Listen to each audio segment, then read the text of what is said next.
অনেক দিন ধরেই মনে যাচ্ছিল যে একটু ভর্তা বানাই, ভর্তা দিয়ে কিছু ভাত খাই। তো কথা না বাড়িয়ে চলে আসলাম ভর্তা বানাইতে। হ্যালো গাইস, আসসালামু আলাইকুম। কেমন আছেন সবাই? আশা করি সবাই ভালো আছেন। ভর্তা বানানোর জন্য আমাদের পাশের গাছের থেকে কয়েকটা সিম ছিঁড়ে নিয়ে আসছিলাম। সিমটা ছিল বুনো সিম। কাদের ওইখানে কি বলে আমি আসলে জানি না। আমাদের এখানে বুনো সিম বলে, যে গাছটা লাগানো লাগে না, আত্মজ্বালাই হয়ে যায়। পরে 4-5টা সিম নিয়েছিলাম, একটা বেগুন কেটে নিয়েছি। ওমা, দেখি বেগুনের ভিতরে আবার পোক হয়েছে। পোকে খাওয়া বেগুনটা কেটে ফেলেছিলাম। ফেলার পরে বেগুনগুলোকে ভালো করে ধুয়ে রাখছি, সিমগুলোকেও ধুয়ে রাখছি। এবার কিছু পরিমাণ পেঁয়াজ মরিচ ছিলে রাখছিলাম, ওটাকেও ভালো করে ধুয়ে নিয়েছি। ধোয়ার পরে পেঁয়াজটাকে ভালো করে কুচিয়ে নিয়েছি। কয়েকটা রসুন নিয়েছিলাম, ওটাকেও একটু কুচিয়ে নিয়েছিলাম। কয়েকটা ধনেপাতা নিয়েছি, এটাকেও ভালো করে কুচিয়ে নিয়েছি। পরে মাটির চুলায় একটা কড়াই বসিয়ে দিয়েছিলাম, কড়াইতে একটু পানি দিয়েছিলাম, দিয়ে সিমগুলো দিয়ে একটু লবণ দিয়ে সিদ্ধ করতে বসিয়ে দিয়েছিলাম। সিমটা সিদ্ধ হওয়া পর্যন্ত আমি অপেক্ষা করব। সিদ্ধ হয়ে গেলে পরে আমি এটাকে চুলার থেকে নামিয়ে নেব।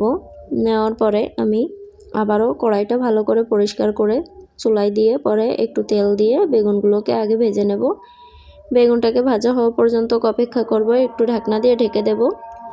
ভাজা হওয়ার পরে আমি ঢাকনাটা উঠিয়ে এপিঠ ওপিঠ উল্টে নিয়েছিলাম। উল্টে নেওয়ার পরে আবারও দ্বিতীয় পিঠ ভেজে নিয়েছি। পরে কড়াই থেকে উঠিয়ে নিয়েছিলাম।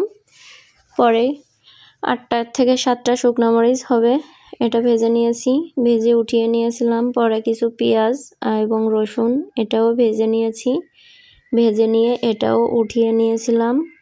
উঠিয়ে নেওয়ার পরে আমি ঝালগুলোকে লবণের সাহায্যে ডলে ভালো করে গুঁড়ো করে নিয়েছিলাম। পরে ভাজা পেঁয়াজ এবং রসুনটা দিয়েও একটু ডলে নিয়েছিলাম। তারপরে একটু কাঁচা পেঁয়াজ দিয়েছি, দিয়ে আবারও একটু চটকিয়ে ভালো করে মেখে নিয়েছিলাম। মেখে নেওয়ার পরে একটু ধনেপাতা দিয়েছি। দেওয়ার পরে আবারও একটু লবণ দিয়েছি, দিয়ে আবার ভালো করে মেখে নিয়েছিলাম। পরে ওই ভাজা যে তেলটা ছিল ওটা দিয়েছি, ওটা দেওয়ার কারণে আরও স্বাদটা বেশি আসবে। এরপরে আমি আলুটাকে আগে ভর্তা করেছিলাম।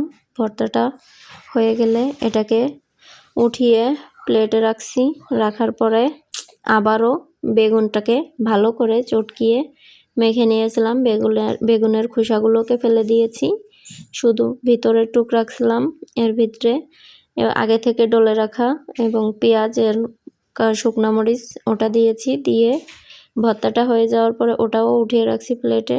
এরপরে সেই বুনো সিম যেটাকে বলে ওটাকে ভালো করে চটকিয়ে মেখে নিয়েছি। ওই ভর্তাটা করেছিলাম। এরপরে একটু মরিচ ভর্তা সাইডে রাখছিলাম। অনেক ঠান্ডা এবং জ্বর ছিল, যার কারণে ভর্তা খেতে ইচ্ছে করতেছিল। উফ, কি স্বাদ হয়েছিল খেতে, যা বলার বাহিরে। অবশ্যই আপনারা এভাবে ভর্তা খেতে পারেন করে, যা মজা হয়েছিল।